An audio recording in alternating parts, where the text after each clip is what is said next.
Hey, how's it going everyone? Today we are going to talk about a band wave, treasure goblin farming, and much more. First, let's discuss the recent infinite wave spawn glitch that has been stirring up some trouble as of late. We recently went over the glitch together. Now afterwards, I took a glance at the comments. There were some of you out there that were concerned about the risk, specifically bans or temporary suspensions against your account. What's interesting enough is that there was someone out there that was supposedly banned for using this glitch. If we take a look on the screen together, what you can see here is a post that was made on June 22nd, 2023, which would be yesterday. This user right here, Dragon Sun, wrote in the post, quote, "One friend, level 80, hosting games, just got banned. Some dude warned me the dude he was hosting games for him, level 100, got banned. Also, don't be stupid." End quote.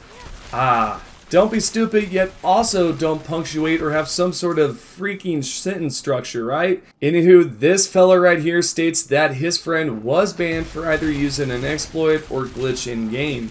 You might be thinking, is it really bannable, or am I going to receive a ban? The question is quite easy and short to answer. It is a yes and no. The long answer to that question is sure. Generally, some games or developers out there have different terms of service, which would result in bans or ban waves. Blizzard terms of service are interesting because they indeed send out bans, depending on the circumstance. The terms right here states, quote, cheating, create, use, offer, promote, advertise, make available, and or distribute the following or assist therein cheats, i.e. Methods not expressly authorized by Blizzard, whether accomplished using hardware, software, combination thereof, or otherwise, influencing and or facilitating gameplay, including exploits of any in-game bugs, and therefore granting you or any other user advantage over the other player not using such methods, end quote. So yeah, they did state exploits, yet I would assume glitches does fall in that category as well. There are some games out there that have the same terms. For example, just to name a two, there are games like Call of Duty or even Fortnite that have banned players in the past for exploiting the game to some degree, right?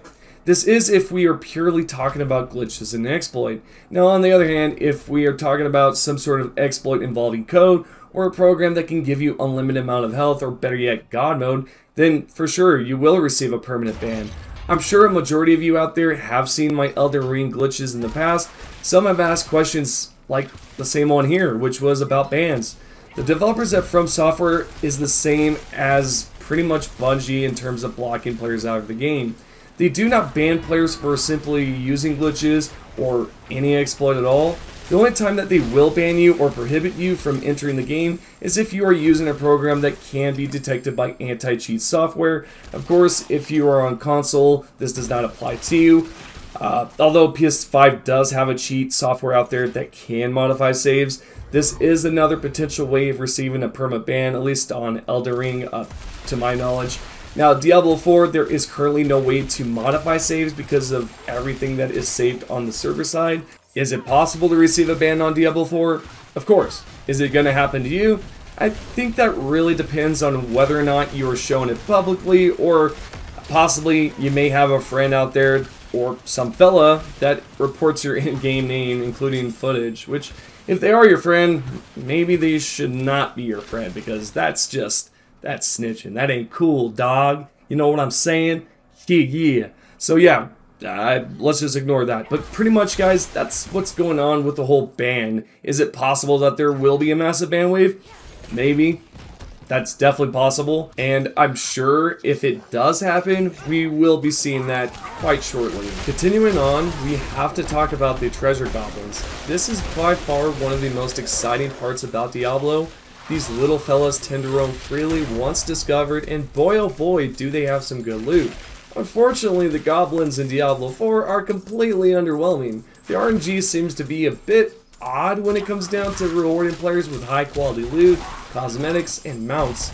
I tend to find myself disappointed after looting these fellows. Typically, I see either blues or rares. I hardly ever see mounts or legendary items. And when I do, the stats are unappealing. If you have your eyes set on farming goblins, then I suggest that you do not do so. I believe your chances are higher if you were to play in a Legion event or even a Helltides event for some good loot. What's kind of sad though about the whole treasure goblin situation is that in Diablo 3 you had a chance of opening up a portal to all players in game that could then go into the realm of greed. The best part about this spot is that you could then take out enemies that would drop a lot of gold. I mean, it was a lot. And not only that, there was also a boss within this whole entire realm. So it's just disappointing to see that there's nothing like that in Diablo 4, because if it was a possibility, I'm pretty sure a lot of us would have a blast with it and we would love to just dive right into that, grab a bunch of gold, and potentially go against a boss and grab some more loot. I think this was definitely a miss on Diablo 4's part, or specifically Blizzard's part, the developers. And who knows, they might just introduce this in the next season. We might just have the chance to go back into the realm or some sort of different portal. Just, I don't know. We don't really know what they're planning, yet if they want to do something like that, I would not be disappointed. I think that would be a great change. And to be honest, I'm interested in what you all think. And last but not least, let's talk about the best XP spots that you can farm, just in case you want something that is not related to exploits or glitches. I see this all the time in the comments. Some of you just want something that is related to farming and not specifically to exploits, and something that can potentially get you banned. The top 5 dungeons I recommend is Ruins of Erudu, Blind's Burrow, Call of the Ancient, which is related to a side quest. If you have not watched that video, it's fantastic for legendaries and XP. Also, you have Champion's Demise, which is just a dungeon, and then Ironhold.